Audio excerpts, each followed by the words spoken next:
At 3 o'clock in the morning, my phone vibrated on the nightstand. It was a message from my daughter, Sarah. "Mom, I know you paid $280,000 for this house, but my mother-in-law doesn't want you at the Christmas dinner. I hope you understand." I read those words 3 times. Each time hurt more than the last. I didn't answer right away. I kept staring at the illuminated screen in the darkness, feeling something inside me break for the last time. At that hour of the morning, everything feels heavier. The silences hurt more. The truths we've been carrying for years become unbearable. I had paid $280,000 so my daughter and her husband could have a decent house. A house with a yard with space for the children they would someday have, with big windows for the morning sun to stream in. A house where I apparently was no longer welcome. I got up slowly without turning on the light. I walked to the window and looked out at the empty street. The neighbors' Christmas lights twinkled faintly in the distance. I thought of all the times I had kept silent, all the times I had smiled when something hurt me, all the times I had said, "It's fine," when nothing was fine. My name is Alelina Miller. I am 58 years old, and that morning of the 15th of December, something changed in me forever. I took my phone and typed a single word, "Understood." But what no one knew, not my daughter, nor her husband, nor especially that mother-in-law who had erased me from the Christmas table, was that the house was still in my name. I had paid every single cent. I had signed the deed. And that morning, tired of being invisible, of being used, of always being the one who gives in, I made a decision. A decision that would change everyone's Christmas. I wasn't going to that dinner. That was certain. But neither were they. No one was prepared for what was coming. Because sometimes when a woman gets tired, she doesn't yell, she simply acts. And the consequences are inevitable. Sometimes we trust the wrong people too much. Have you also been disappointed by someone you loved? Tell me your story in the comments. I want to read it. 4 years ago, when Sarah introduced me to David, I was happy. My daughter had found a man who was educated, hardworking, with good manners, a civil engineer who spoke of projects and the future with that confidence that reassures a mother. I remember the afternoon they came to my house to tell me they were getting married. Sarah was wearing a light blue dress. She had that sparkle in her eyes that only true love can give. "Mom, I want you to meet David's family next Sunday," she said, squeezing my hand. I prepared turkey, mashed potatoes, and a green bean casserole that my own mother had taught me to make. I set the table with the embroidered tablecloth I saved for special occasions. They arrived on time. David, his father, Mr. Harold, and her, Mrs. Carroll, a tall woman with perfectly styled hair with that kind of elegance that is intimidating. She wore a pearl necklace and a smile that didn't reach her eyes. "Please meet you, Mrs. Miller," she said, shaking my hand coldly. What a cozy house. That word stuck with me. She didn't say pretty. She didn't say warm. She said cozy, like someone who means small without actually saying it. During the meal, Mrs. Carroll barely tasted the turkey.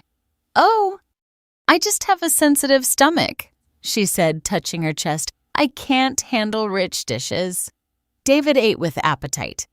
Mr. Harold complimented me on the casserole, but she looked at everything as if she were evaluating the house, the furniture, me. When they left, Sarah hugged me at the door. "Aren't they wonderful, Mom?" I smiled and nodded. But something inside me had already noticed that look, that way of making me feel less. Still, I kept silent because a mother does anything for her daughter's happiness, even swallowing the first warning signs. The wedding was beautiful. I paid for Sarah's dress, a gorgeous design she had seen in a boutique downtown. $5,000 that I took out of my savings without a second thought. Mrs. Carroll organized the reception at an elegant ballroom. Everything was impeccable. White flowers, gold lights, a dessert table like something out of a magazine. But when it was time for the thank yous, David only mentioned his parents. Thank you, Mom, Dad, for giving us this unforgettable party. Sarah looked for me from the head table. I smiled and raised my glass. It's fine, my love, I told her, moving my lips without a sound. But it wasn't fine, and I was starting to understand it. Months later, when Sarah and David had been married for 1 year, they invited me to lunch at their rented apartment. It was small, but they had decorated it with care. Mom, we have to tell you something, Sarah said, taking David's hand. We want to buy a house, he continued, but we can't afford the full down payment. Sarah looked at me with those eyes I had known since she was a little girl. Mom, do you think you could help us? I had worked 32 years as an accountant in an imports company. I had saved every dollar with discipline. I had been living alone since my husband died 10 years earlier. That money was for my old age, for my peace of mind, so I wouldn't have to depend on anyone. But when Sarah asked me, "How much do you need?" was all I said. While I'm telling all this, I'm thinking about where you might be listening to me. Write the name of your city in the comments. $280,000. That was the amount I took out of my savings. It wasn't everything I had, but it was most of it. The result of 32 years of waking up at 6 o'clock in the morning, taking 2 buses to get to the office, working extra hours when necessary, the money that was going to give me peace when I could no longer work, the money that meant freedom. But when I saw Sarah's face when I told her yes, it was all worth it. Oh, I thought so. The house was in a quiet residential area on the outskirts of the city. It had 3 bedrooms, 2 full bathrooms, a yard with a lemon tree, and a spacious kitchen with windows overlooking the backyard. It was perfect. The day we went to see it, Sarah walked through the empty rooms with her hands over her chest, smiling like a small child. Our room will go here, Mom, and this bedroom here. She stopped in the smallest room next to the window. This one will be for you. I stood still. For me? Of course, Mom, Sarah said, hugging me. You're helping us with the house. It's only fair that you have your own space when you come to visit or when you want to stay. David nodded from the hallway. Of course, Mrs. Miller. This house is yours, too. I felt my heart fill up. Maybe everything was going to be fine. Maybe this investment was not just money, but a place where I belonged, too. We signed the papers at the notary's office at the end of March. I put my name as the principal title holder. Sarah and David were listed as beneficiaries, but legally the house was in my name. That's what my lawyer had advised me, an older man who had been doing my tax returns for years. Ellie, if you're putting up that amount of money, protect yourself, he told me. Keep the property in your name for at least 2 years. Then you can transfer it if you want, but for now, protect yourself. I nodded, although deep down I felt guilty for even thinking it. What kind of mother distrusts her own daughter? When I told Sarah that the house would temporarily be in my name, she didn't object. That seems perfect, Mom. It's your money after all. When we can pay you back, we'll make the transfer. But that night, David called his mother. I was in Sarah's kitchen preparing coffee when I heard his voice in the living room. Yes, Mom. Yes, Mrs. Miller is putting up the money, but the house is staying in her name. Silence. No, Mom. It's not distrust. It's just that her lawyer recommended it. Another silence. Yes, I know, but we can't say anything to her. Without her money, there's no house. I felt a chill. I went back to the living room with the coffee tray as if I hadn't heard anything, but something had already changed. Over the following months, I helped Sarah and David furnish the house. I bought the refrigerator, the washing machine, and paid half of the living room set. I also gave them a wooden dining room table that I found at an antique store.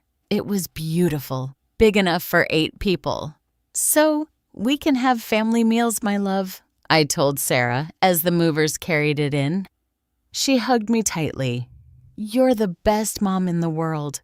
The first time I went to stay in my room, I arrived one Friday afternoon with a small suitcase and a layer cake that I had made that morning. I rang the doorbell. Sarah opened the door, but she had a strange expression.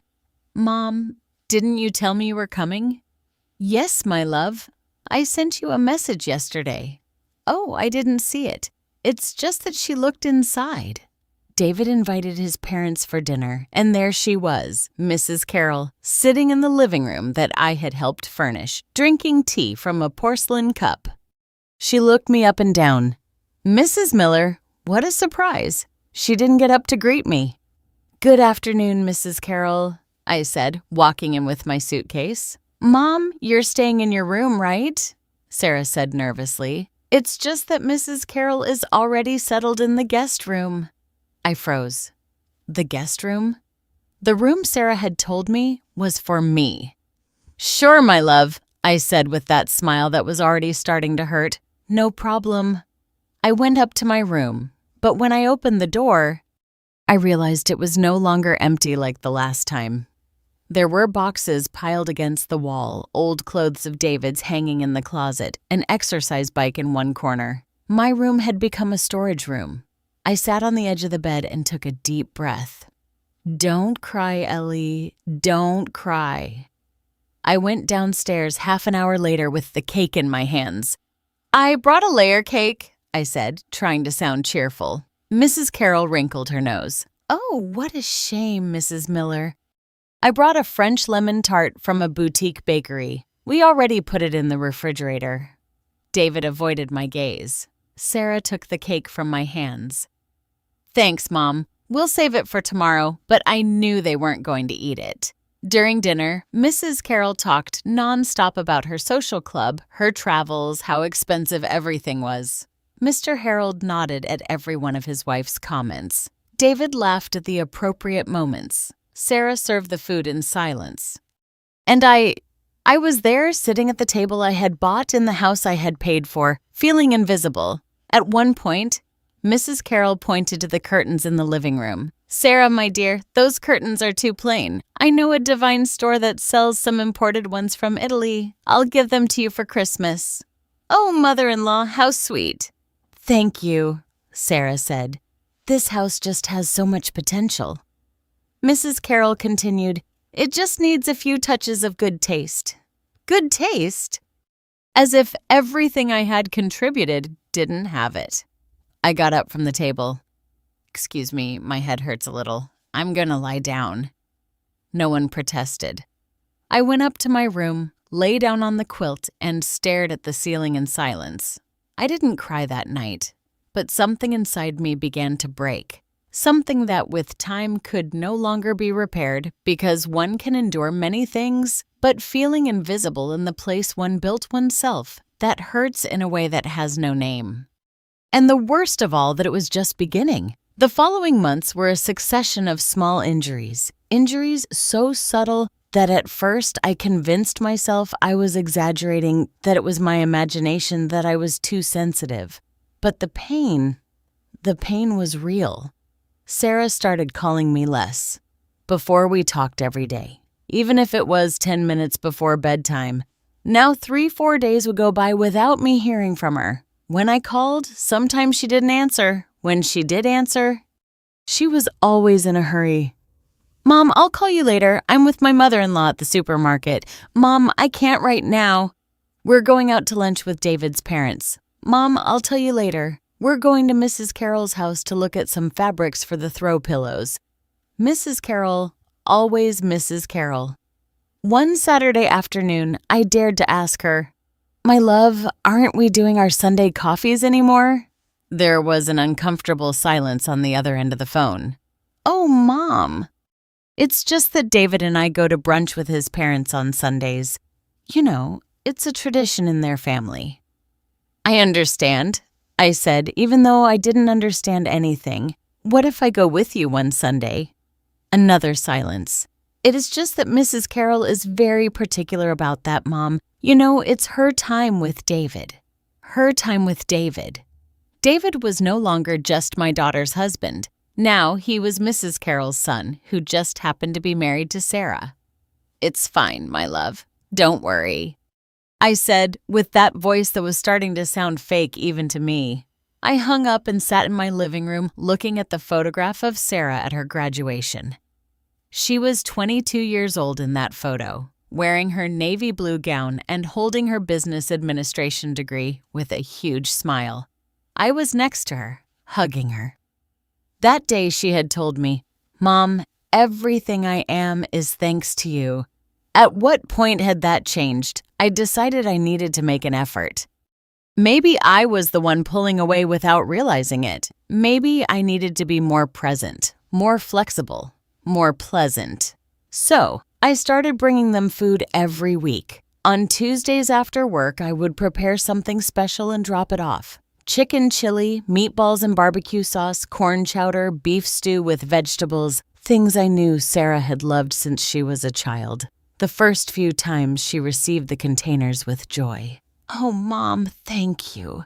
It smells delicious."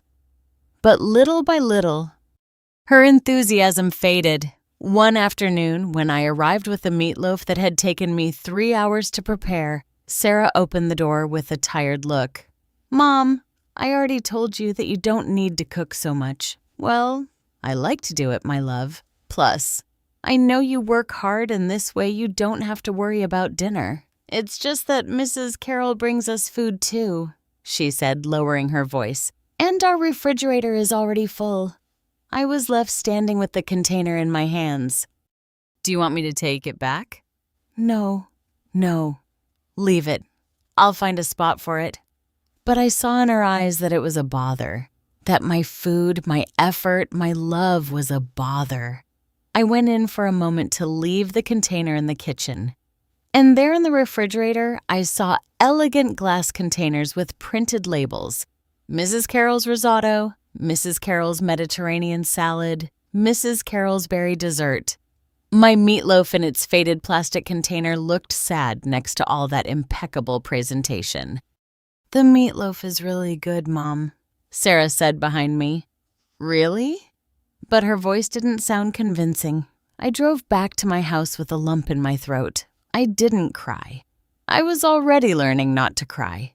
In October, Sarah had her birthday, 28 years old. I had planned everything weeks in advance. I reserved a restaurant she loved, the same one where we had celebrated her last 5 birthdays. I invited her 2 best friends from college, my sister Susan, and, of course, David. I sent the digital invitation a week in advance. Sarah called me that same night. "Mom, that's a sweet invitation, but it's just that the butt hit me like a stone in the stomach. It's just that Mrs. Carroll already organized a surprise dinner for me at her house on the same day." "The same day?" "Yes. She just didn't know you had already planned something." "Sarah, I sent you the invitation a week ago, and we've been talking about this dinner for a month." "I know, Mom. I know. But it's just that everything is already set. She invited David's family, hired a catering service, ordered a cake. I can't tell her no. And you can tell me no." The words came out before I could stop them. There was a long silence. "Mom, it's not like that." "Then what is it like, Sarah? You can cancel the restaurant. Mrs. Carroll has already paid for everything." I felt something break in my chest. "You know what, my love? You're right. Go to your mother-in-law's dinner. I'll cancel the restaurant." "Mom, don't be mad." "I'm not mad, Sarah. I understand you perfectly." I hung up before she could reply. I canceled the restaurant reservation. I lost the $100 deposit. I sent a message to my sister Susan and Sarah's friends. The dinner was canceled. Last-minute change of plans. That night, I sat in my dining room alone and took out the gift I had bought for Sarah. It was a silver bracelet with a heart-shaped charm. Inside the heart, engraved in small letters, it said, "Mom and daughter, forever." I put it back in its velvet box, and I put it away in the drawer of my dresser, where I kept all the things that I no longer knew if they made sense. On Sarah's birthday, she sent me a photo of the dinner at Mrs. Carroll's house. A long table decorated with gold and white balloons, a 3-tiered cake with sugar flowers, David hugging Sarah, Mrs. Carroll posing next to them with a triumphant smile. The message said, "I missed you, Mom, but it was beautiful. Thanks for understanding." I replied, "Happy birthday, my love. May God bless you always." I didn't mention the canceled dinner. I didn't mention the lost deposit. I didn't mention the stored gift because that's what mothers do, right? We swallow the pain. We smile. And we say everything is fine, even though something inside is dying. November arrived with an unusual cold. Sarah called me one Wednesday night. "Mom, do you have plans for Christmas?" My heart skipped a beat. Christmas, our tradition. Since Sarah was a little girl, we spent Christmas Eve together. We made mashed potatoes, punched the turkey, played carols. It was our time. "Well, I was thinking we would spend it together as always," I said, trying to sound casual. "It's just that this year is going to be different, Mom." Different? That word again. Mrs. Carroll wants to have Christmas dinner at our house. She says she's getting older and going up the stairs at her house is hard for her. So we thought it would be nice to have it at the new house. Our house. The house I paid for. "I understand," I said. "And me? You're coming?" "Of course. You're part of the family." I breathed a sigh of relief. "That's fine, my love. I'll bring the mashed potatoes and the pumpkin pie as always." Mom, it's just that Mrs. Carroll already has the whole menu planned. She's bringing everything, but I always make the Christmas mashed potatoes, Sarah." "I know, Mom, but you know how she is. She likes everything to be a certain way." A certain way. Her way.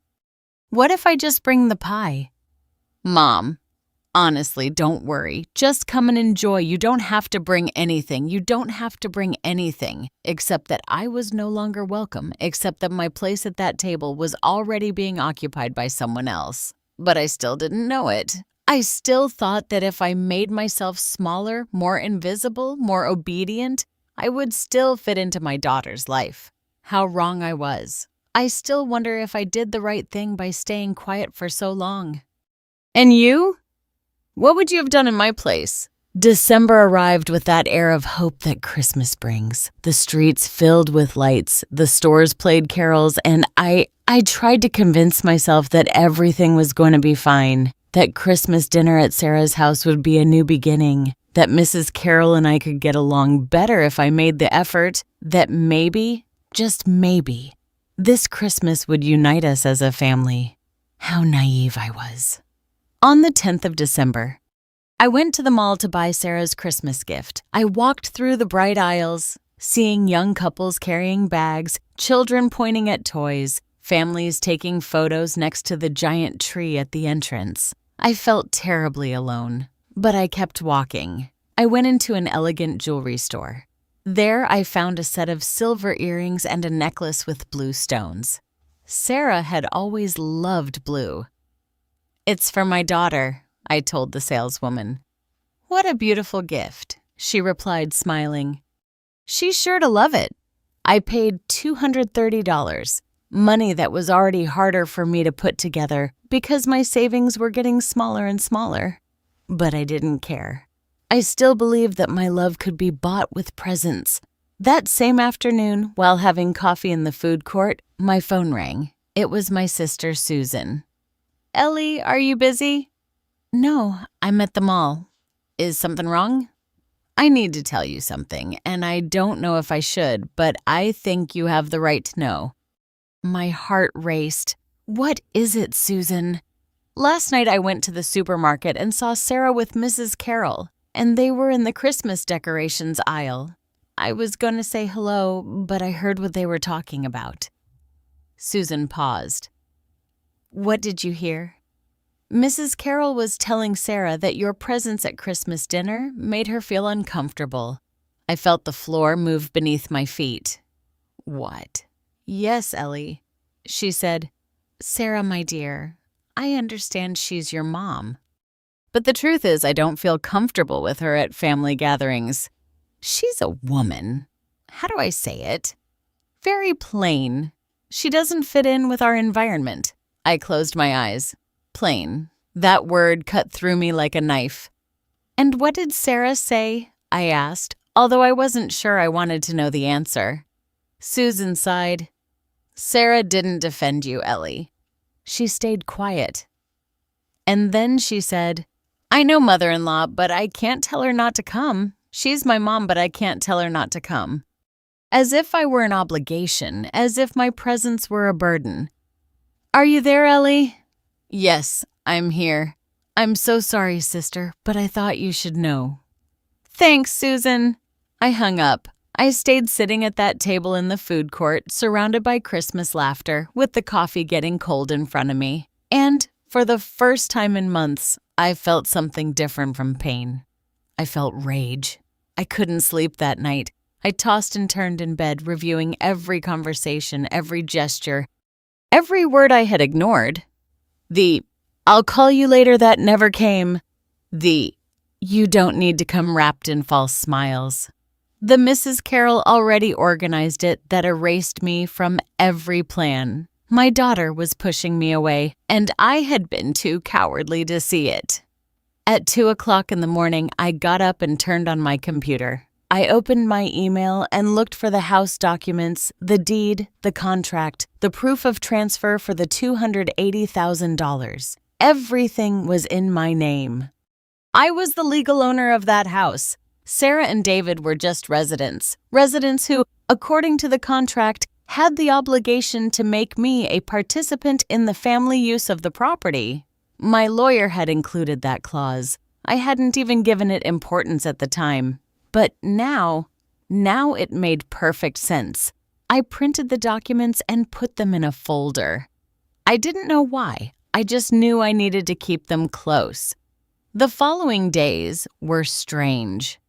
Sarah called me a couple of times as always with that hurried voice, but I no longer listened the same way. Now I noticed every uncomfortable pause, every change of subject when I mentioned Christmas dinner, every I have to go that came too quickly. On the 14th of December, I decided to stop by the house without announcing myself. I needed to see my daughter. I needed to look her in the eyes and ask her if what Susan had heard was true. I rang the doorbell at 11 o'clock in the morning. David opened the door, wearing sweatpants and looking surprised. Mrs. Miller, good morning. We didn't know you were coming. I came to see Sarah. Is she here? Yes, she's upstairs. Come in. I went into the house. My house. The living room was different. They had put up new curtains, elegant beige ones, the ones Mrs. Carroll had promised to give them. The couch I had helped buy was covered with embroidered throw pillows that I had never seen. On the mantelpiece, there was a large picture frame. I walked closer. It was a family photo. David, Sarah, Mr. Harold, Mrs. Carroll, all smiling in front of the Christmas tree at Mrs. Carroll's house. I looked for my photo, the photo of the two of us at her graduation, the photo that used to be on that same mantelpiece. It was gone. Ellie. I turned around. Sarah was coming down the stairs in pajamas with messy hair. Mom, is something wrong? I came to see you, my love. Can't I come to see you? Of course you can. It's just that you should have let me know. Why, Sarah? So you could tell me you're busy. She fell silent. We sat in the living room, uncomfortable like two strangers. Mom, are you okay? You seem off. Off? Yes, like angry. I took a deep breath. Sarah, I need to ask you something, and I need you to answer me truthfully. She tensed up. What is it? Did Mrs. Carroll tell you that she doesn't want me to go to Christmas dinner? The color drained from her face. Who told you that? Sarah. Just answer. Is it true? She bit her lip. She looked toward the stairs where David had discreetly disappeared. Mom, it's complicated. No, Sarah, it's not complicated. It's a simple question. Yes or no? She has her ideas. Mom, you know how she is. She thinks family gatherings should be a certain way. A certain way? What does that mean? Mom, please don't do this to me. Do what to you, Sarah? Ask you if I still have a place in your life. Of course you have a place. Then why are you excluding me from your Christmas? I'm not excluding you. Then what's happening? Sarah got up from the couch, frustrated. Mom, you just don't understand. Mrs. Carroll is important to David, and I can't be fighting with her. She's very sensitive. If I do something she doesn't like, she gets mad and stops talking to us for weeks. And David suffers, and I suffer watching David suffer, and me. Don't I matter? You're my mom. You'll always be there. I'll always be there. Even when you erase me from your photos, even when you reject my food, even when you cancel our traditions.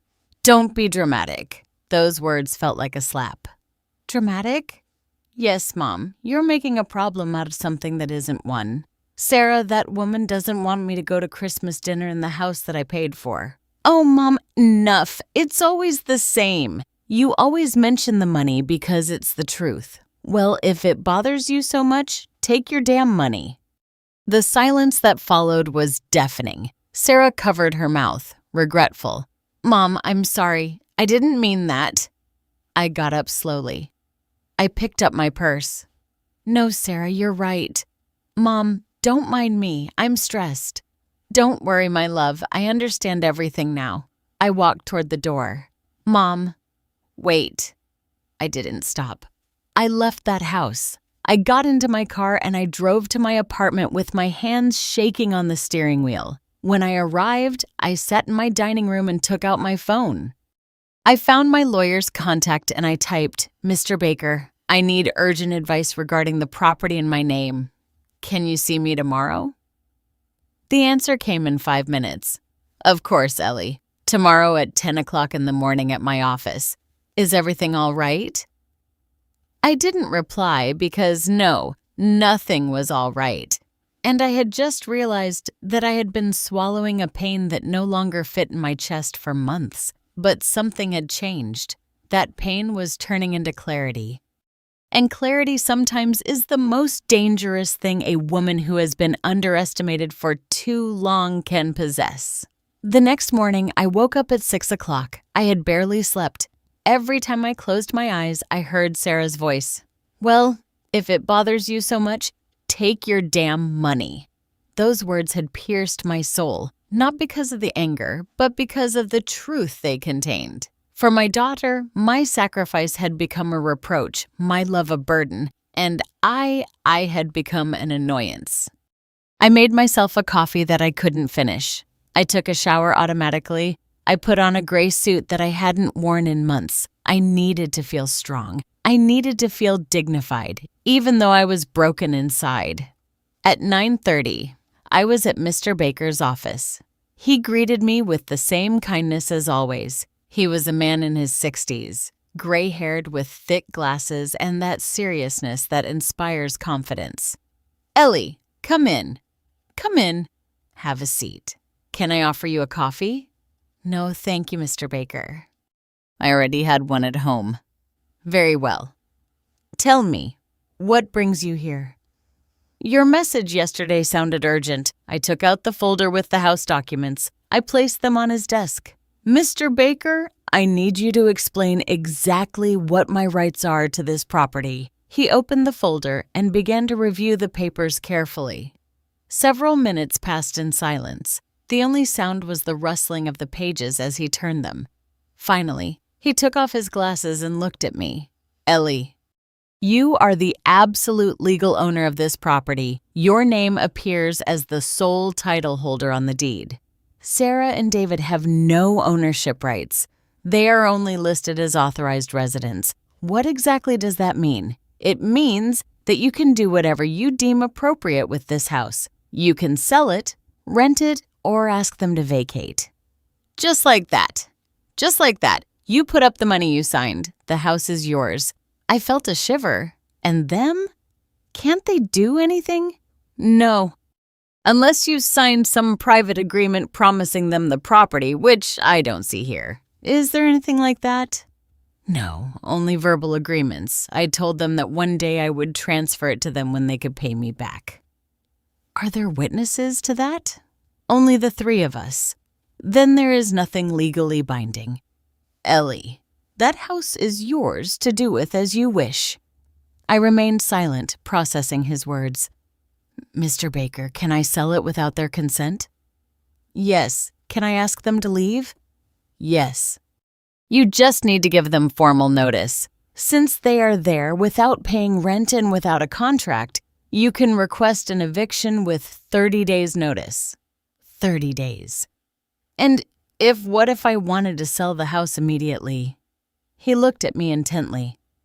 "Is the situation that serious, Ellie?" I didn't answer with words, but my eyes said it all. He sighed. "Look, legally you can, but I understand this is your daughter. I would recommend you think about it carefully. These decisions have emotional consequences that go beyond the legal. There are no more emotions to protect, Mr. Baker. That has been made very clear to me. Do you want me to prepare the sales documents?" I was silent. Was I really going to do this? Was I really going to sell my daughter's house? I thought of Sarah, of her happy face the day she first saw that house, of her decorating plans, of her dreams of starting a family there. But then I thought of the family photo from which I'd been excluded, of the room that had become a storage room, of the rejected mashed potatoes, of the canceled birthday dinner, of the take your damn money. And above all, I thought of Christmas, of the dinner where I was not welcome, in the house I paid for, at the table I bought, where Mrs. Carroll would be the queen and I wouldn't even have a place. "Yes, Mr. Baker," I finally said, "prepare the documents." "Are you sure?" "I've never been more sure of anything in my life." He nodded slowly. "Very well. Do you want to list it with an agency, or do you know an interested buyer?" "I want to sell it as quickly as possible. How long would that take?" "If we look for a cash buyer, maybe 3 or 4 weeks. There are investors who constantly look for properties like this. 3 or 4 weeks. That would take us to the end of December. Mr. Baker, what's today's date?" "The 15th of December." I did the math in my head. Would it be possible to have the sale closed by the 24th of December? He looked at me surprised. "That's very little time, Ellie. But if we find the right buyer and you are willing to lower the price a little to speed things up, perhaps." "Yes." "How much would I have to lower it?" "Instead of asking $300,000, you could offer it for $270,000. That's $30,000 less, but the sale would be immediate." $30,000 less. Even so, I would recover almost all my money. And more importantly, I would recover my dignity. "Do it, Mr. Baker. Sell it for $270,000. But I need the transaction to be closed on the 24th of December, not a day later. The 24th of December, Ellie, that's Christmas Eve. I know perfectly well." We looked at each other in silence. He understood. "All right. I'll do my best. I know some investors who might be interested. I'll let them know it's a cash opportunity, negotiable price, urgent transaction." "Perfect. And the eviction notice." "Prepare that too. But don't deliver it yet. I will let you know when do you plan to deliver it." I smiled for the first time in days. A sad smile, but a smile. The afternoon of the 24th of December, Mr. Baker, just before Christmas dinner, he let out a long sigh. "Ellie, are you absolutely sure about this? There's no turning back. I've been making myself small for months to fit into my daughter's life, Mr. Baker. And you know what I discovered? That no matter how small I make myself, I'm never going to be enough for them.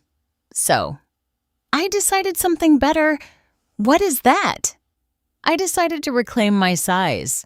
I left that office with the folder under my arm and a strange weight in my chest. It wasn't relief, nor was it sadness. It was clarity, that cold, sharp clarity that comes when you finally understand that they don't love you the way you love, that they don't value you the way you value. And that sacrifice, when it's not reciprocated, becomes humiliation. The following days were odd. Sarah didn't call me after our fight. I didn't call her either. It was as if we were both waiting for the other to make the first move, but neither of us did. Mr. Baker called me on the 18th of December. "Ellie, I have good news. I found a buyer. My heart jumped. That fast? Yes. It's an investor who has a fund to buy properties in that area. He was very interested because the house is in excellent condition. He's offering $265,000 cash, $5,000 less than we were asking. But the transaction can close on the 23rd of December, $265,000. I had invested $280,000. I would lose $15,000, but I would recover my piece. I accept. Are you sure? We could look for someone to pay the $270,000. No, Mr. Baker, I accept. I want to close this immediately. Very well, I'll prepare everything. The signing of the transaction will be on the 23rd of December at 10 o'clock in the morning. Does that work for you? Perfect. And the eviction notice? I want it ready to be delivered on the 24th in the afternoon around 6 o'clock in the evening. Understood. I'll have it ready. I hung up. I sat in my dining room, and for the first time in weeks, I cried. But not out of sadness. I cried out of liberation, because I was going to do something I had never done in my life. I was going to choose myself that night. Sarah finally sent me a message. Mom, sorry about the other day. I was stressed. You're coming to Christmas dinner, right? We expect you at 7 at 00 in the evening on the 24th. I read the message 3 times. We expect you. Not I want you there. Not it's not the same without you. Just we expect you. Like someone expecting the plumber, the cable guy, the person who provides a service, I replied, sure, my love, I'll be there. But I wasn't going to be there. Not in the way she expected. On the 20th of December, I went to the bank and requested a cashier's check for the amount of the sale, $265,000. The employee looked at me curiously. That's a lot of money, Mom. Are you sure you want it in a cashier's check? Completely sure. For what date do you need the document? For the 23rd of December. Perfect. You'll have it here. On the 21st of December, Susan called me. Ellie, are you going to Sarah's Christmas dinner? Yes, I'm going to go. Really? I thought after everything that happened. Susan, I'm going to ask you something. Don't ask me questions. Just trust me. You're scaring me. Don't be scared. Just things are going to happen. And I need you to know that I'm fine, that I'm doing the right thing. What things are going to happen? You'll see. I love you, sister. I love you too, Ellie. But I'm worried about you. Don't worry. For the first time in a long time, I know exactly what I'm doing. On the 22nd of December, I packed the things I had in my room at Sarah's house. It wasn't much. A few changes of clothes I had left there, a couple of books, a photo of my husband that I had put on the nightstand. I put everything in a small bag, and when I left that room, I knew I would never step inside it again. On the 23rd of December, I arrived at Mr. Baker's office at 9:30 in the morning. The buyer was already there. He was a young man, about 35 years old, impeccable suit, leather briefcase. Mrs. Miller, a pleasure. I'm Robert Stevens, representative of the Bajillo Real Estate Fund. We shook hands. The pleasure is mine. It's a beautiful property. We reviewed it last week. It's in excellent condition. Thank you, Mr. Bayou. Mr. Baker placed the documents on the table. Very well. Here we have the deed of sale, Mrs. Till Miller. You are relinquishing all rights to the property located at Maple Street, number 347, to the BO Real Estate Fund for the amount of $265,000. Do you agree? I agree. Mr. Stevens, does your representative accept the terms? Yes, we accept. Perfect. Proceed to sign. I signed every page. My hand didn't tremble. Not once. When I finished, Mr. Stevens handed me the cashier's check. Here you are, Mrs. Miller. $265,000. I took the check. I looked at it. It was a simple piece of paper, but it represented my freedom. And when do you take possession of the house? legally from this moment on, but I understand that the current occupants need time to vacate. When do you think they can leave the property? I looked at Mr. Baker. Mr. Baker, does the eviction notice give them 30 days? That's right. Then they have until the 24th of January. Mr. Stevens nodded. Perfect. That gives us time to plan the renovations. We're going to convert it into an executive rental house. An executive rental house. It wasn't even going to be Sarah's in any sense anymore. It was going to belong to strangers. And for some reason, that seemed perfect to me. I left that office with the check in my purse and the eviction notice in a manila folder. I went straight to the bank and deposited the check, $265,000. It wasn't everything I had invested, but it was enough. That afternoon, I sat in my living room and wrote a letter, not to Sarah, but to myself. Dear Ellie, today you sold the house you bought for your daughter. Today you recovered the money you gave with love. Today you chose your dignity over their comfort. And it's okay. You are not a bad mother. You are a woman who finally understood that love is not begged for. That sacrifice without reciprocity is called abuse. And that sometimes the most loving decision you can make is to walk away. Tomorrow will be a difficult day, but it will be the first day of the rest of your life. And that life finally belongs only to you. I folded the letter and put it in the drawer of my dresser next to the birthday gift I never gave Sarah, next to the bracelet that said, Mom and Daughter Forever.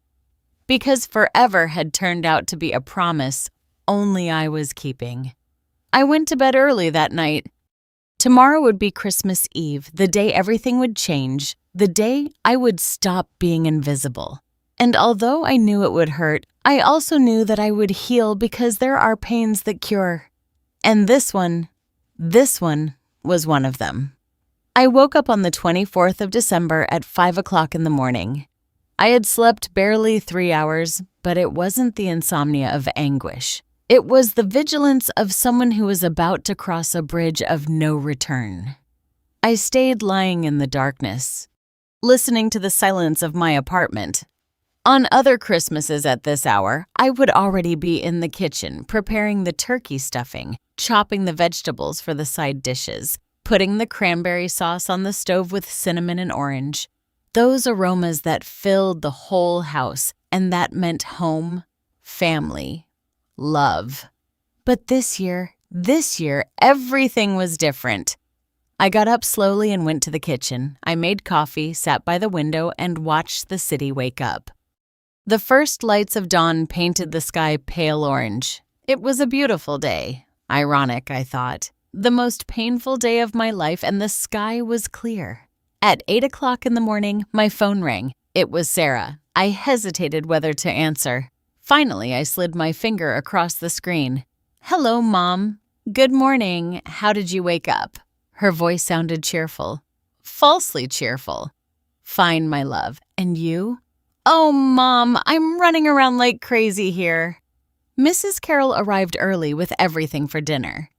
She brought turkey, ham, salads, desserts. She even hired a lady to serve. Everything is going to be beautiful. A lady to serve in the house I paid for with the money I earned while I was treated like a third-ass guest. That's great, my love. What time are you getting here, Mom? Dinner is at 7, but you can come earlier if you want to help set the table. Help set the table? They wouldn't even let me organize anything. Just help. I'm going to get there at 6:30, Sarah. Perfect, Mom. See you then. I love you. I love you too, my love. I hung up, and I kept looking at the phone in my hand. I love you. When had that phrase become a white lie? When did it stop meaning I value you, I respect you, I include you? When did it become just an empty word, said out of habit? At 10 o'clock in the morning, I went to Mr. Baker's office. He was waiting for me. Ellie, good morning. Ready? Ready. He handed me a manila envelope. Inside was the eviction notice printed on official paper with my signature, with the lawyer's signature, with the corresponding seals. By means of this document, the occupants of the property located at Maple Street number 347 are notified that they must vacate the premises within a maximum period of 30 calendar days from the date of receipt of this document due to the fact that the property has been sold to a third party. The legal owner, Mrs. Elelena Miller, exercising her full right, has decided to transfer the title of said property. I read the entire document. Every word weighed on me, but it also freed me. "Are you sure you want to deliver it today?" the lawyer asked once more. "Completely sure, Ellie. They are going to react badly. You know that, right?" "I know they are going to say a thing. They are going to be furious. They are going to—" "I know, Mr. Baker. I know exactly what is going to happen. And you still want to do it. Especially because of that." He sighed. "You are a very brave woman, Ellie." "I'm not brave, Mr. Baker. I'm just tired." I put the envelope in my purse. I left there and went to church. I am not a very religious woman, but in the most important moments of my life, I have always gone to church. I walked into the empty sanctuary. The candlelight flickered softly. There was a huge nativity scene next to the altar. Mary, Joseph, baby Jesus, the shepherds, the wise men in the distance, a family. I sat on a back pew and closed my eyes. I didn't pray. I just breathed. And in that silence, I found something similar to peace. "Forgive me, God," I whispered. "If this is wrong, forgive me. But I can't continue like this anymore." I didn't wait for an answer because I knew that the only answer that mattered was in my heart. And my heart had already decided. At 5 o'clock in the afternoon, I returned to my apartment. I took a calm shower. I put on a navy blue dress that I had always liked. I put on light makeup. I carefully styled my hair. I put on the silver earrings that my husband had given me on our last anniversary before he died. I looked in the mirror, and for the first time in months, I recognized myself. There I was. Elelena Miller, 58 years old, accountant, widow, mother, but above all, woman with dignity, with courage, with the right to be respected. I picked up my purse. Inside was the manila envelope with the eviction notice, and I left my apartment at 6 o'clock in the evening, the day of my death. 20 minutes in which I reviewed my whole life. The years of sacrifice of child, the sleepless nights, the extra jobs, the savings put away dollar by dollar, everything. I had done everything for her, and now I was about to take it away, not for revenge, but for survival. I arrived at Maple Street at 6:25. The street was lit up with Christmas lights. The houses shone with decorations. Carols could be heard in the distance. Happy families celebrating. I parked my car in front of the house. The house that was no longer mine. The house that would no longer be Sarah's either. I took 3 deep breaths and I got out of the car with my purse in my hand. I rang the doorbell. David opened the door. He was wearing a red sweater with an embroidered reindeer. Big smile, wine glass in hand. "Mrs. Miller, Merry Christmas. Come in. Come in." I walked in. The house smelled like roasted turkey and cinnamon. There was a huge Christmas tree in the living room, decorated with gold ornaments and white lights. The dining room table was set with a white linen tablecloth, porcelain dinnerware, crystal glasses. There were 6 chairs, not 7. 6, I counted mentally. Sarah, David, Mr. Harold, Mrs. Carroll, and the other 2. "Mom, you're here," Sarah said, coming out of the kitchen. She was wearing an emerald green dress. She looked beautiful, happy. "Merry Christmas, my love," I said, hugging her. She returned the hug, but it was a short, awkward hug. "Come. I want to introduce you to someone," she said, taking my hand. She led me to the living room. There was Mrs. Carroll sitting on the main couch as if she were the owner of the house. She was wearing a wine-colored dress, a pearl necklace, a perfect hairstyle. Next to her was a young couple I didn't know. "Mom, this is Christopher and Jessica. David's cousins. They came from Chicago. "Ah, the other two chairs. Nice to meet you," I said, shaking their hands. "The pleasure's ours, Mom," Christopher replied. Mrs. Carroll looked me up and down. "Mrs. Miller, how punctual." "Sit down. Sit down. Would you like something to drink?" She didn't get up to greet me. She didn't even shake my hand. "No, thank you. I'm fine." I sat in an individual chair away from the group. Mr. Harold arrived from the patio with another glass of wine. "Ah, Mrs. Miller. Good evening. Merry Christmas." "Merry Christmas, Mr. Harold." Harold. And there I was, sitting in the living room of the house I bought, surrounded by my son-in-law's family while my daughter ran back and forth, serving canopies that Mrs. Carroll had brought. Invisible, uncomfortable, out of place. 30 minutes of superficial conversation passed. Christopher and Jessica talked about their trip. Mr. Harold commented on the weather. Mrs. Carroll narrated anecdotes from her European vacation. David laughed at the appropriate moments. Sarah nodded at everything her mother-in-law said. And me, I was there. But I wasn't there. At 7:00 sharp, Sarah announced, "Dinner is ready. Please come to the dining room." Everyone stood up. I did too. We walked toward the table. Mrs. Carroll sat at the head of the table like the matriarch, like the queen. David to her right, Sarah to her left, Mr. Harold next to David, Christopher and Jessica on the other side, and me? I was left at the other head of the table alone at the opposite end of the table, miles away from my daughter.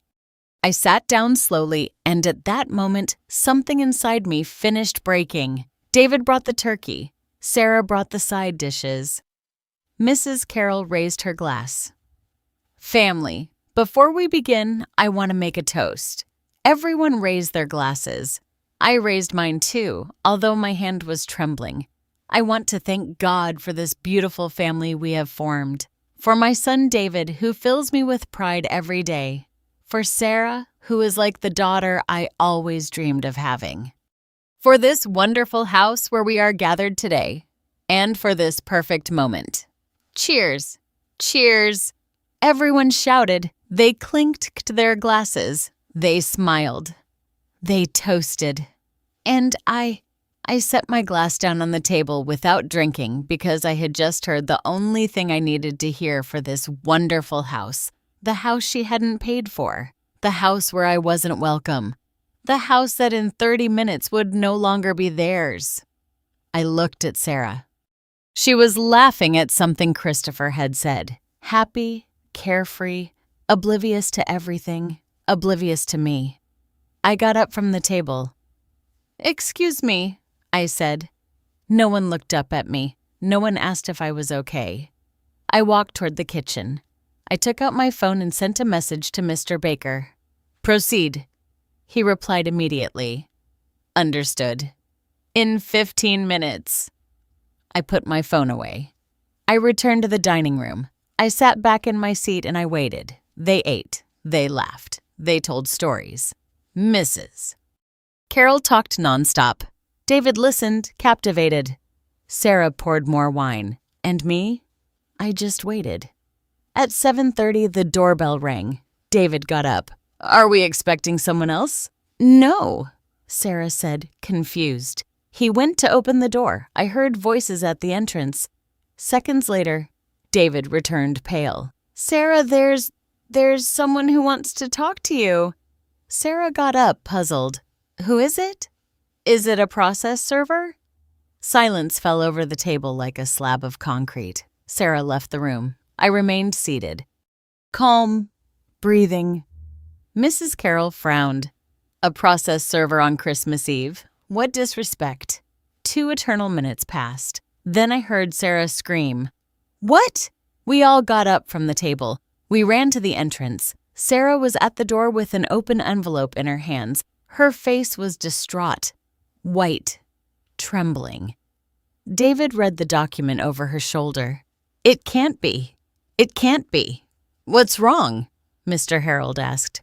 Sarah turned to me. Her eyes were full of tears, but they weren't tears of sadness. They were tears of fury. Did you do this? Everyone looked at me. I held her gaze. Yes, Sarah, I did this.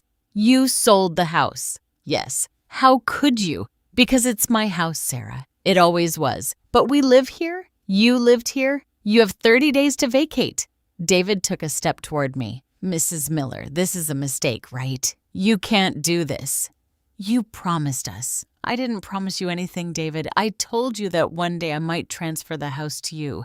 But that day never came, Mrs. Carol stepped forward. Her face was red with indignation. This is an abuse, an injustice. You can't leave my son homeless. I looked her directly in the eyes.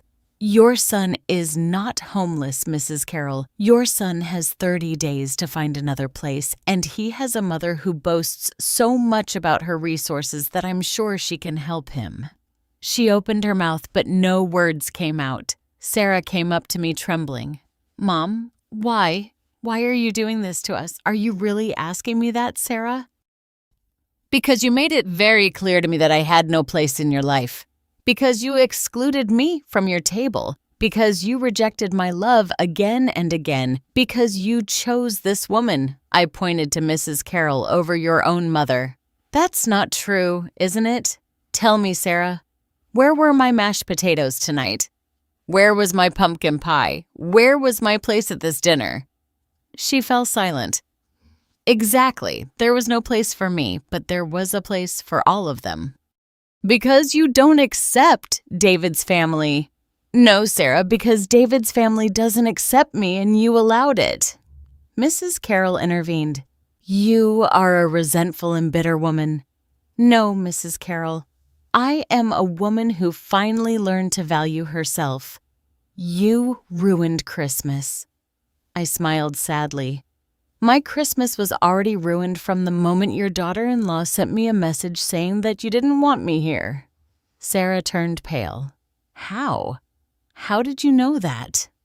Because I wasn't the only one who overheard your conversation at the supermarket, my love. Mrs. Carroll looked at Sarah furiously. You said that in public. Sarah didn't know anyone was listening to us. I approached my daughter. She backed away. Sarah, I gave you everything. My money, my time, my love. And you? You gave me crumbs. You made me feel invisible. You made me feel like I was the one who was wrong for expecting respect. Mom, Yes, you did. And it's fine. I'm not angry anymore. I'm just tired. I picked up my purse. You have until the 24th of January. The new owner has already paid. The papers are signed. There's no turning back. Mom, you can't just leave like this. Of course I can. I walked toward the door. Sarah followed me. Mom, please, can we talk? Can we fix this? I stopped. I turned to look at her. You know what the saddest thing is, Sarah? That I would have given anything to hear you say those words 2 months ago. But now it's too late. It's never too late, Mom. For some things, it is. Merry Christmas, my love. I left that house. I closed the door behind me. And I heard the yelling that remained inside, the arguments, the crying, the chaos. I got into my car. I drove away. And I drove away without looking back. Because if I looked back, maybe I would have regretted it. And I couldn't regret it. Not now. Not after finally having found my own voice. I drove aimlessly for 1 hour. The streets were empty. Everyone was home celebrating. Families gathered, full tables, hugs, laughter, and I was alone in my car with my hands trembling on the steering wheel. But I wasn't crying. I still wasn't crying because if I started crying, I was afraid I wouldn't be able to stop. Finally, I stopped at an overlook on the outskirts of the city. From there, the whole city was visible, illuminated. Thousands of lights flickering in the darkness. Each light was a house, each house a family, each family a story. I turned off the engine. I sat in the silence. And there, in that absolute solitude, I finally breathed. I really breathed. For the first time in months, I felt my lungs fill completely. There was no one to please, no one to smile falsely for, no one to make me feel small. Just me. Me and my decision. I took out my phone. I had 15 missed calls from Sarah, 8 messages from David, 3 messages from unknown numbers, 1 from Susan. I opened Susan's first. "Ellie, are you okay?" Sarah called me crying. She told me everything. "I don't know what to say, just take care." "I love you, sister," I replied. "I'm fine. Better than ever. Don't worry about me." Then I opened David's messages. "Mrs. Miller, please can we talk? Sarah is devastated. This is very cruel of you. I didn't think you were capable of something like this. At least give us more time. My mom is right. You are a very harsh woman. Sarah won't stop crying. How are you going to sleep tonight knowing what you did?" I read every message without feeling anything. Not guilt, not regret, just clarity. Finally, I opened Sarah's messages. "Mom, answer me, please. Mom, I need to talk to you. I can't believe you did this to me. How could you ruin our Christmas?" David is furious. Mrs. Carroll says, "You are a horrible person." You know what? She's right. You're selfish. You only think about yourself. You never cared about my happiness. It was always about the money. I wish Dad were alive to see what you've become. That last message hit me like a punch to the stomach. She mentioned my husband, the man who loved me, the man who respected me, the man who valued me, and she used him as a weapon. I closed my eyes. I took 3 deep breaths and wrote my reply. "Sarah, I am only going to answer you once. Then I'm going to turn off my phone. I didn't ruin your Christmas. Your Christmas was already ruined when you decided that I was not welcome in it. I am not selfish. I am a woman who finally understood that self-love is not selfishness. Yes, I thought about myself for the first time in a long time, and I'm not going to apologize for that. And about your dad. Your dad would be proud of me because he taught me that respect is the foundation of love, and you forgot that. I love you, Sarah. I will always love you. But I will no longer allow you to treat me as if I were invisible. When you are ready to talk truthfully, without yelling, without accusations, without your mother-in-law involved, I will be there, but not before. Merry Christmas." I sent the message. I turned off my phone and I put it in the glove compartment. I stayed at that overlook until 11 o'clock at night, watching the city lights, thinking about everything. The years I had invested being a mother, the sacrifices I had made, the times I had swallowed the pain, the times I had said it's fine when nothing was fine. And I realized something that filled me with a strange peace. I had done the right thing, not to hurt her, but to save myself. Because if I had continued like this 1 more year, 2 more years, 5 more years, I would have ended up a shadow, a ghost, someone who exists only to serve. And that wasn't life. I returned to my apartment close to midnight. The streets were still empty. I walked up the stairs slowly. I opened my door and I entered my space. My small 2-bedroom apartment without luxuries, without magazine decorations, but mine. Completely mine. I took off my shoes, I took off my dress, I put on my most comfortable pajamas, and I made myself chamomile tea. I sat on my armchair, and for the first time all night, I cried. I cried for the daughter I had lost. I cried for the relationship that was broken. I cried for the dreams that would never come true. I cried for the Christmas I had always imagined and would never have again. But I also cried from relief because I no longer had to pretend. I no longer had to smile when I was hurting. I no longer had to make myself small to fit into places where I wasn't wanted. I cried until I had no more tears. And when I finished, I felt empty, but also light, as if a 20-year weight had been lifted. I lay down in my bed. I looked at the ceiling and I whispered in the darkness, "Merry Christmas, Ellie. You did it. You survived." And I fell asleep for the first time in months. I fell asleep in peace. The following days were strange. I didn't turn on my phone. I didn't answer calls. I didn't open messages. I simply existed. I read books I had been meaning to read for years. I watched movies I had always wanted to see. I walked in the park. I had coffee at a quiet cafe. I breathed without rush, without guilt, without fear. On the 27th of December, Susan came to visit me. She knocked softly on the door. I opened it. She looked at me with those eyes full of worry that only a sister can have. "Can I come in?" "Of course." We went in. I poured her coffee. We sat in the living room. "How are you?" she asked. "Fine, Ellie. You don't have to pretend with me." "I'm not pretending, Susan. I really am fine." She looked at me intently. "Sarah has called me every day. She's devastated." "I know. She says you made a terrible mistake." "It wasn't a mistake. She says you ruined her life." "I didn't ruin her life. I just took back mine." Susan sighed. "Ellie, is there really no way to fix this?" "Fix it how, Susan?" "By giving them back the house? By apologizing for defending myself? By becoming invisible again?" "It's not that, then. What is it?" She fell silent. "Susan, let me ask you something. If you had been in my place, what would you have done?" "I don't know."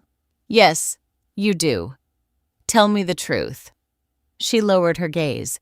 "Probably the same thing you did." "See, but she's your daughter, Ellie." "I know. And precisely because she's my daughter. This hurts me so much. But also precisely because she's my daughter. I couldn't keep allowing her to treat me that way." "And if she never forgives you?" That question pierced me. I was quiet for a moment. "Then I will live with that. But at least I will live with dignity." Susan took my hand. "You are stronger than I thought." "I'm not strong, Susan. I'm just tired of being weak." She stayed with me all afternoon. We talked about other things, about childhood, about our parents, about summers at our grandparents' ranch, about when life was simple, when love didn't hurt, when being family meant something. Before leaving, Susan hugged me tightly. "No matter what happens, I'm with you. Thank you, sister. And Ellie, for what it's worth, I think you did the right thing." Those words sustained me for days. On the 30th of December, I received an email from Mr. Baker. "Ellie, I inform you that the new owners will formally take possession of the property on the 24th of January. The current occupants have been notified. So far, they have not sought legal advice to appeal. I will keep you informed of any developments." So they weren't going to fight legally, probably because they knew it was pointless. The house was mine. I sold it. End of story. On the 31st of December, New Year's Eve, I spent it alone. I didn't go to parties. I didn't answer invitations. I simply prepared a simple dinner, put on music by Augustine Lara, and at 12 o'clock at night, I poured myself a glass of wine. I toasted to myself. "To you, Ellie, for everything you survived. For everything you let go of. For everything you will build." And I drank slowly, savoring every sip, not as an escape, but as a celebration. On the 2nd of January, I turned on my phone for the first time in 9 days. I had 43 messages, most of them from Sarah. I read them all, and in them I saw the progression of her emotions. "Mom, please let's talk." December 27th. "Mom, David says we have to look for an apartment. We can't find anything in our budget." December 28th. "Mrs. Carol says we can stay with them temporarily, but her house is small." December 29th. "Mom, this is a nightmare." December 30th. "I packed your things from the room. They're in boxes. Do you want me to bring them to you, or are you coming for them?" December 31st. "Happy New Year, I guess." January 1st. "Mom, are you really going to let this end like this?" January 2nd in the morning. That last message made me think, was I ending this, or had she ended it months ago without realizing it? I replied to only one message. "Sarah, you can bring my things whenever you want, but if you come alone. Without David, without your mother-in-law, without anyone else, just you and me. If you are willing to do that, we can talk. I sent the message and I waited. The answer came 3 hours later. All right, I'll come Saturday at 10 o'clock in the morning. Saturday, the 4th of January, dawned cloudy. I made coffee. I cleaned my apartment. I put fresh flowers on the table. I didn't know if Sarah would come to fight or to talk, but I was ready for either. At 10 o'clock sharp, the doorbell rang. I took a deep breath. I opened it. There was my daughter without makeup, with dark circles under her eyes, jeans and a sweatshirt, 2 boxes in her arms. We looked at each other, and at that moment, I saw something in her eyes that I hadn't seen in months. Vulnerability. Hello, Mom. Hello, my love. Come in. She walked in slowly. She left the boxes next to the door. We sat in the living room in silence, uncomfortable, painful. I poured 2 cups of coffee. I handed one to her. Thanks, she said almost in a whisper. We drank coffee in silence for several minutes. Finally, she spoke. Mom, I need to understand. What do you need to understand? Why did you do it? Why like this? I looked her in the eyes. Because you made it very clear to me that I didn't matter. That's not true. Sarah, please. You didn't come here to lie to yourself. You came to talk. So, let's talk truthfully. She lowered her gaze. I didn't realize I was hurting you. You didn't realize, or you didn't want to realize? She bit her lip. Maybe I didn't want to. Why? Because it was easier to please Mrs. Carroll than to defend you. Those words hung in the air. Finally, the truth. And now I asked, what do you think now? She looked up and I saw tears in her eyes. Now I think I made a terrible mistake. I felt something stir in my chest, but I didn't say anything. I just waited. Mom, I lost my house. David is furious with me. Mrs. Carroll blames me for everything. She says, if I had handled you better, none of this would have happened. Handled. That word turned my stomach. Sarah, I'm not a problem to be handled. I'm your mother. I know. Now I know. Do you really? Then tell me, if I gave you the house back right now, what would change? She fell silent. Would you include me in your life? Would you respect me, or would we just go back to the same thing? I don't know, Mom. Exactly. That's why I did what I did, because I needed you to understand that my love is not infinite, that my patience has limits, and that I also deserve respect. She started to cry. I'm sorry, Mom. I'm so sorry. And there I saw my daughter. Not the woman who had hurt me, but the little girl who once hugged me and told me I was her hero. I got up, sat next to her, and hugged her. She cried on my shoulder for long minutes. I'm sorry, Mom. I'm sorry. I know, my love. I know. When she finally calmed down, we pulled apart. We looked at each other. Mom, is there a way to fix this? Sarah, the house is no longer mine. I can't do anything about that. You're not talking about the house. I'm talking about us. I took a deep breath. That depends on you. What do you need from me? I need you to respect me. I need you to value me. I need you to remember that I am also a person with feelings, and I need you to set boundaries with your mother-in-law. She fell silent. I'm not going to ask you to choose between her and me, but I am going to ask you not to allow her to disrespect me. All right. Yes, Mom, you are right about everything. And David. She sighed. David is angry, but also I think he understands too. Last night he said something to me. He said, your mom did what we forced her to do, and we made her have to do it. Those words surprised me. He's not happy. No, but he understands. I nodded. Sarah, I don't want us to lose our relationship. But I also can't continue to be your half-mother. Either you include me in your life for real, or we go our separate ways. Yes, she took my hand. I don't want to lose you, Mom. I don't want to lose you either, my love. So, can we start over? I looked at her intently.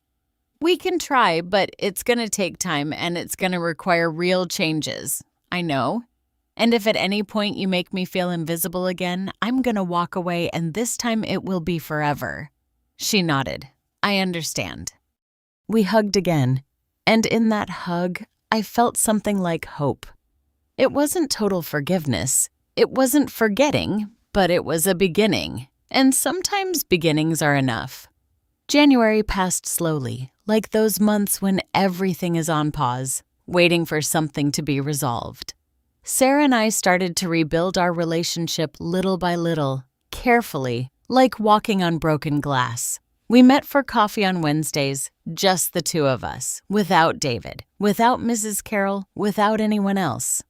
And there in those conversations, I began to know a Sarah I had forgotten existed. A vulnerable, honest, scared Sarah. In one of those coffee dates in mid-January, she told me what was happening. Mom, we found an apartment.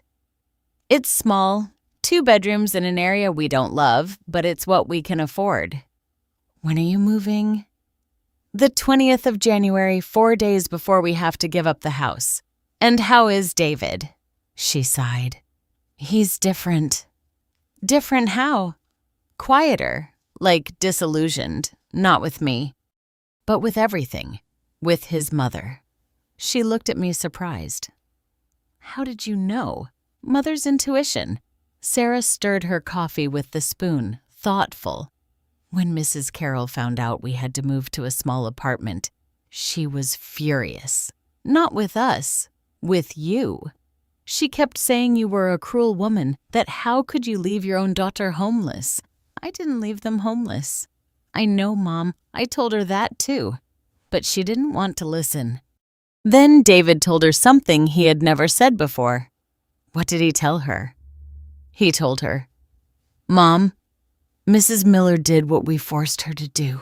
If anyone is to blame, it's us, especially me, for allowing us to treat her that way. I felt a knot in my throat. And how did she react? She got very angry. She told him he was defending the woman who had taken everything from us, that he was being a bad son, that she had done everything for him, and this was how he repaid her. And David told her that that was exactly the problem, that she had always made him feel like he owed her everything and that he was tired of living with that guilt. I was silent, processing. Mom, it was the first time I saw David setting a boundary with his mother. And she didn't take it well. What happened? She left the house to crying. She said she wouldn't come back until David apologized. And did he apologize? No. And I think that's what hurts her the most. That for the first time in his life, David didn't give in. I took a sip of my coffee. And how do you feel about all this? Relieved, Mom. I feel relieved because I finally feel like David and I are a team. Not David, his mom, and me, just the two of us. I'm glad to hear that, my love. But I'm also sad because I see David suffering.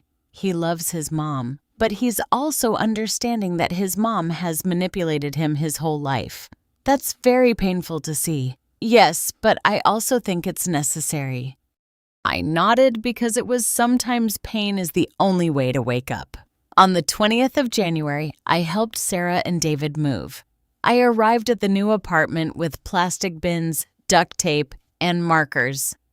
Mom, you didn't have to come, Sarah said when she saw me arrive. Of course I did. That's what mothers are for.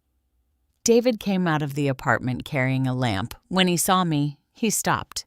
Mrs. Miller, David, we looked at each other in silence.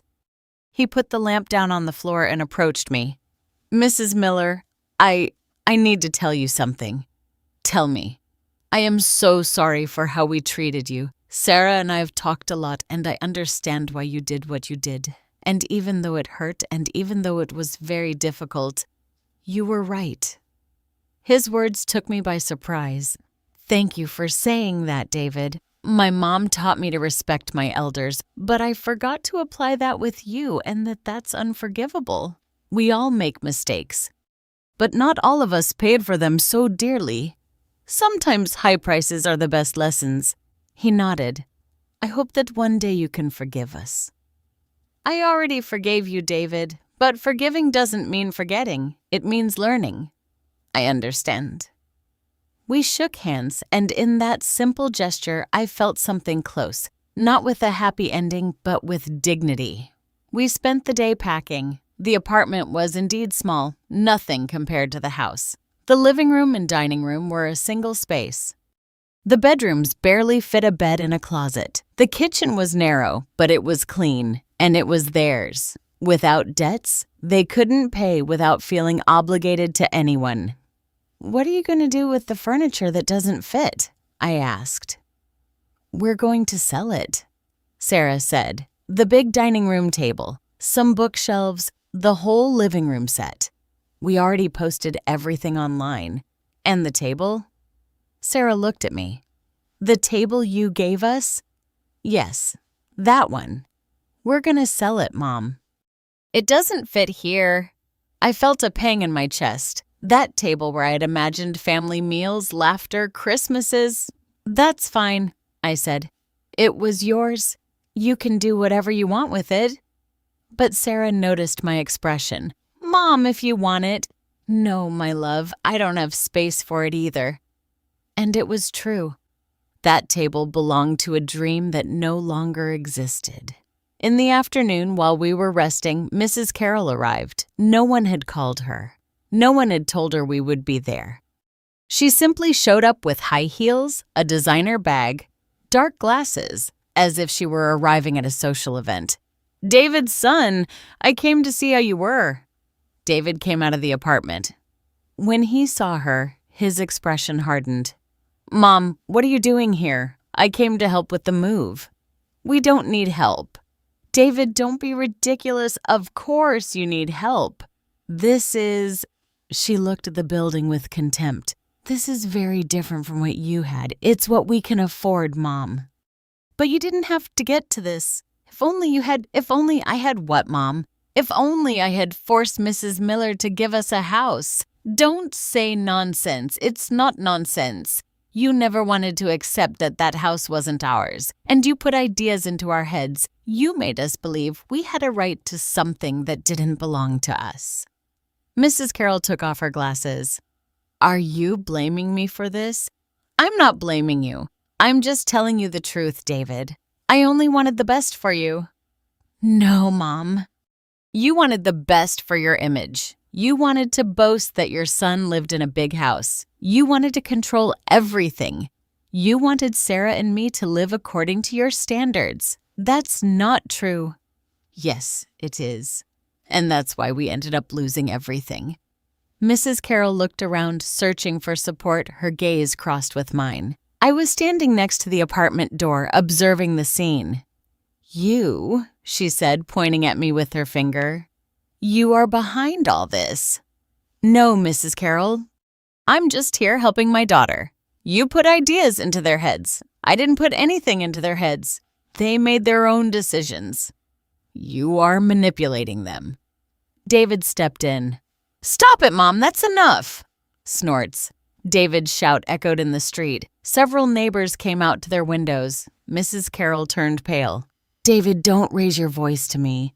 Then don't provoke me. Mrs. Miller is my wife's mother, and from now on you will treat her with respect. If you can't do that, then you are not welcome in our lives. The silence that followed was brutal. Mrs. Carroll looked at her son as if she didn't recognize him. Are you kicking me out? I'm asking you to respect my family. You are my family, and so is Sarah, and so is Mrs. Miller. And if you can't accept that, then yes, I am asking you to leave. Mrs. Carroll took a step back, her eyes filled with tears. But they weren't tears of sadness. They were tears of rage. Someday you will regret this. Maybe, but not today. She turned around. She walked quickly toward her car. She got in and she left without saying goodbye, without looking back. David stood in the street, breathing heavily. Sarah came out and hugged him. I'm proud of you, she whispered. He hugged her tightly, and he cried. He cried like I had never seen him cry before. because he had just set a boundary that he had been avoiding for 30 years, and that hurts, even if it's the right thing to do. That night, after finishing the move, we ate pizza on the floor of the new apartment. There was no table yet. There were no chairs, but we were together. "Mom, thank you for coming," Sarah said, leaning on my shoulder. "I will always be there for you, my love, but now with healthy boundaries." She smiled. "With healthy boundaries." David raised his soda to new beginnings. We clinked our soda cans to new beginnings. And at that moment, in that small apartment, sitting on the floor, I felt more like family than I had in months in that big house, because family is not measured in square feet. It is measured in respect, in presence, in true love. In the following weeks, I learned from Sarah that Mrs. Carroll had not called David again, that she had completely withdrawn, offended, hurt in her pride, waiting for him to apologize. But David did not apologize. And little by little, Mrs. Carroll began to feel the weight of her own decision. In February, Susan called me. "Ellie, I have to tell you something." "What happened?" "I ran into Mrs. Carroll at the supermarket and she's different." "Different how?" "She's alone. Ellie, very alone. Her husband is working all day. David doesn't talk to her. And she looks sad, aged, as if all that pride was collapsing on her." I didn't feel joy hearing that, nor did I feel pity. I just felt understanding. She chose pride over love. "Susan, I know. And now she's paying the price. We all pay the price of our decisions." "Don't you feel I don't know? Some satisfaction?" "No, I just feel peace because it was true. I hadn't done this for revenge. I had done it to save myself. And the fact that Mrs. Carroll was facing the consequences of her own behavior, that wasn't my responsibility. That was karma. That silent justice that arrives when you least expect it. In March, Sarah told me that Mrs. Carroll had tried to reach out again. She sent a message to David. It said she missed him, that she wanted to make peace. And what did David reply? He told her that he missed her too, but that things had to change. That if she wanted to be in our lives, she had to respect our entire family, including you. And what did she say? She got angry again. She said David was asking her to humiliate herself, and she hung up. I shook my head. She doesn't understand that respecting is not humiliating oneself. No, Mom, she doesn't understand. Maybe someday she will. Do you think so? Maybe when she's lonelier? When she understands that pride is a very poor companion in old age. And so it was. Months later in June, Susan told me that Mrs. Carroll had started going to therapy, that she had had an anxiety attack that led her to the hospital, that the doctor had told her that her blood pressure was very high, that she needed to manage her stress, and that finally, in one of those therapy sessions, she had started to see her own pattern, her need for control, her fear of losing relevance, her way of manipulating through guilt. And has she sought out David? I asked. Yes. 2 weeks ago, she invited him to lunch and apologized. Really? Yes, Ellie. She told him she had been a bad mother, that she had smothered him with her expectations, that she regretted trying to control his marriage. And David, he cried. Ellie! He cried because he finally heard the words he had needed to hear for years. I was silent processing. And you, Susan asked, how do you feel knowing that? I feel calm. Don't you feel like you should receive an apology too? Maybe I will someday. Maybe not, but I no longer need it to be at peace. Because it was true life had taken care of putting things in their place. Mrs. Carroll had lost the relationship with her son, had lost the control she so desperately needed, had faced her loneliness, and had finally understood not through my intervention, but through the natural consequences of her own actions. That is karma. It's not revenge. It's balance. It's life teaching you with infinite patience that what you sow is what you reap. And I didn't need to see her suffer to feel good. I just needed to know that justice had finally arrived. Silent, inevitable, perfect. 2 years have passed since that Christmas Eve. 2 years since I made the most difficult decision of my life.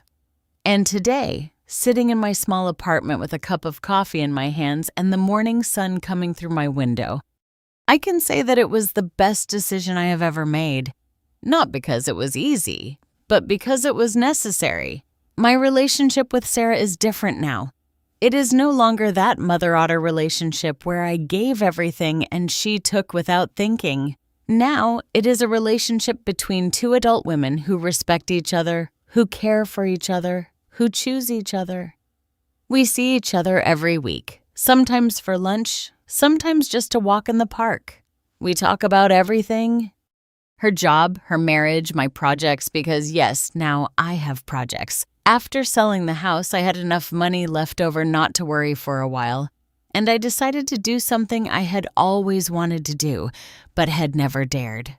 I took painting classes, something that had fascinated me since I was a little girl, but that I had abandoned because it wasn't practical, because I had to work, because I had to be responsible, because I had to sacrifice myself for others. But now I paint.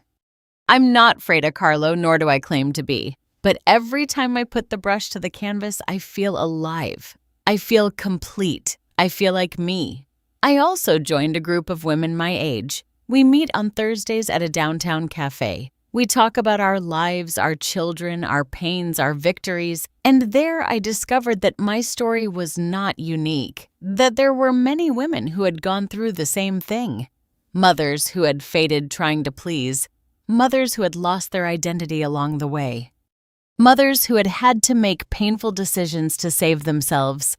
And in those conversations, I found sisterhood. I found understanding. I found a space where my pain was not dramatization, where my decision was not cruelty, where my story was valid. One afternoon, one of those women told me, "Ellie, you're very brave." I shook my head. I'm not brave. I was just tired. "That's the same thing," she replied. "Bravery is not being fearless. It's being exhausted and still taking the step." And those words stuck with me because she was right. I wasn't brave because I wasn't scared. I was brave because, despite the terror of losing my daughter, I chose not to lose myself. David and Sarah adapted to their new life. The small apartment became their home. Little by little, they decorated it with care, with simple furniture, with plants, with photographs. And although it was difficult at first, now Sarah tells me that it is the place where she has been happiest. Because it's ours, Mom. She told me one day, "We don't owe anyone. We don't have to impress anyone. It's just David and me." And that was something they wouldn't have learned if I had kept giving them everything. Sometimes the greatest love is letting them fall so they can learn to stand up on their own. David and his mother finally found a balance. It wasn't fast. It wasn't easy. But after months of therapy, Mrs. Carroll began to change. Not completely. People don't change overnight, but she learned to let go. She learned to respect. She learned that love is not shown with control, but with freedom. 6 months ago, David invited me to lunch, just him and me. We went to a quiet restaurant, and there, while sharing some pulled pork sliders, he told me something I will never forget. "Mrs. Miller, I know what happened was very painful for everyone, but I need you to know something." "What is that, David? You saved me." I looked at him confused. "How you saved me from becoming my mother? When you sold that house?" I was furious. I felt like everything had been taken away from me. But over time, I understood something. I understood that I was living the life my mom wanted for me, not the life I wanted. And if you hadn't done what you did, I would have continued like that, trapped without realizing it. His voice broke. "Now I have a simple life, but it's my life, and that is priceless." I took his hand. "David, I'm very glad to hear you say that." "Thank you, Mrs. Miller, for everything, even the pain." That day, I cried in my car on the way home, but not out of sadness, but out of gratitude, because finally, we had all learned. Mrs. Carroll and I never became friends. We probably never will. But we reached a tacit agreement, a cold but real respect. We see each other at birthdays, at family gatherings. We greet each other politely. She no longer sees me as a threat. I no longer see her as an enemy. We simply coexist, and that is enough. 3 months ago, Sarah gave me some news. She came to my apartment one Sunday morning with a bag of donuts and a nervous smile. "Mom, I have to tell you something." "What is it, my love?" She sat next to me. She took my hands. "I'm pregnant." The world stopped. "What? I'm going to be a mom and you? You're going to be a grandma." The tears came before I could stop them. I hugged her tightly, very tightly. "How far along are you?" 2 months. I wanted to be sure before I told you. "And how do you feel? Scared? Excited? Happy?" And I want you to be with me through all of this, Mom. Of course. I'm going to be with you. No, Mom. I mean, for real.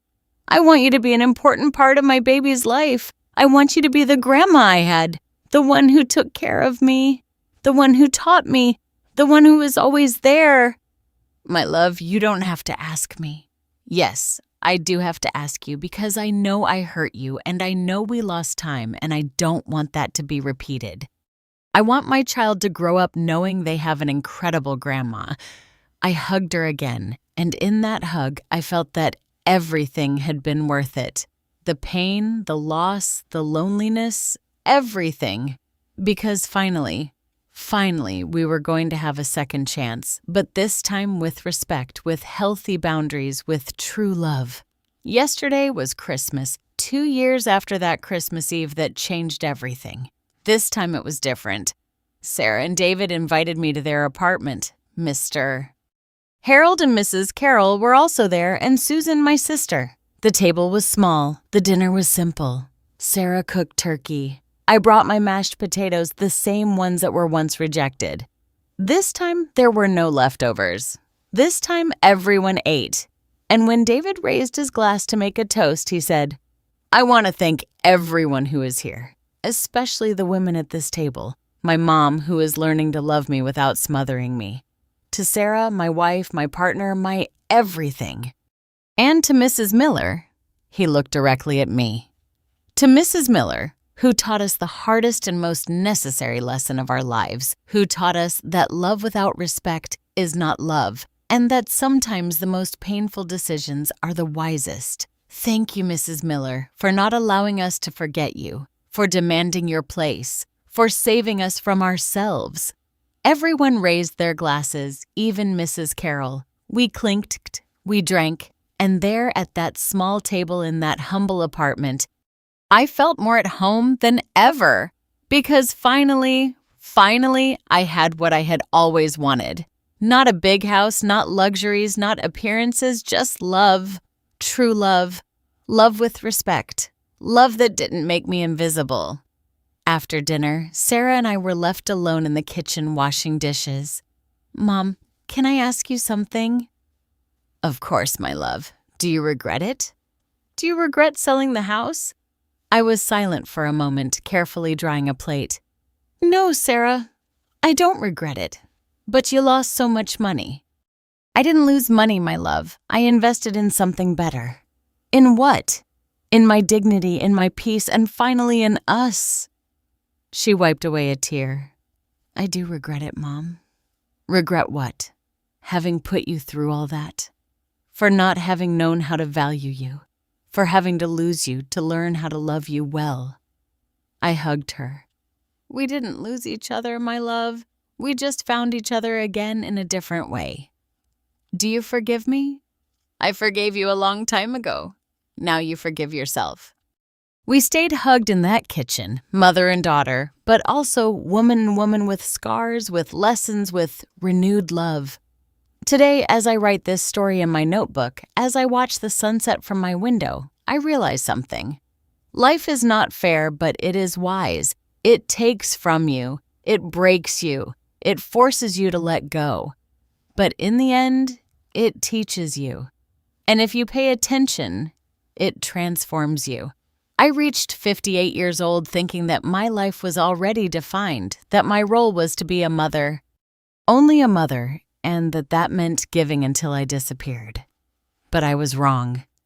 Being a mother does not mean erasing yourself. It means teaching. And sometimes the best teaching is by example. The example of a woman who respects herself, a woman who sets boundaries, a woman who chooses her peace over the comfort of others. And that woman I found along the way is me, Elelena Miller, 60 years old now, amateur painter, grandmother on the way, daughter, sister, friend, but above all, woman, complete woman. Woman who learned that the most important love is self-love. Because when you love yourself, you teach others how to love you. And when you respect yourself, you teach others how to respect you. It wasn't easy, it wasn't fast, but it was worth it. Every tear, every sleepless night, every moment of loneliness, every painful decision was worth it. Because today I can look in the mirror and recognize myself. Today, I can walk with my head held high. Today, I can say no without guilt. And today, I can say yes without fear. If my story touched your heart, if you recognize something of yourself in me, I want you to know something. You are not selfish for choosing yourself. You are not a bad mother for setting boundaries. You are not cruel for defending your dignity. You are human and you deserve respect from your children, from your family, from your partner, but above all, from yourself. Because love that doesn't include you is not love. It is sacrifice, and sacrifice without reciprocity is abuse, disguised as virtue. Don't make yourself small to fit into places that don't value you. Don't apologize for taking up space. Don't beg for love from those who should give it to you freely because you are valuable. You are important. You are enough just as you are. And if someone doesn't see it, that's their problem, not yours. Sometimes you have to lose to find. You have to let go to receive. You have to break to rebuild. And even though it hurts, even though the road is dark, even though you feel like you won't survive, you will survive. I know it because I survived. And if I could, you can too. Thank you for listening to me until the end. Thank you for staying with me in this story. Thank you for allowing me to share my pain and also my healing. If this story touched your heart, share it with someone who needs it, with that mother who is struggling, with that woman who feels invisible, with that person who needs to know that they are not alone. Because sometimes one story is enough to change a life. And if it changed yours, then everything I lived, everything I lost, everything I gained will have been worth it. Subscribe and hit the notification bell to hear more stories of women who transform their pain into wisdom. Every day, a woman, a life lesson. Share this story with someone you love. Sometimes a story like this can change an entire day. May God bless you. And always remember, your worth does not depend on how much you sacrifice. Your worth exists simply because you exist.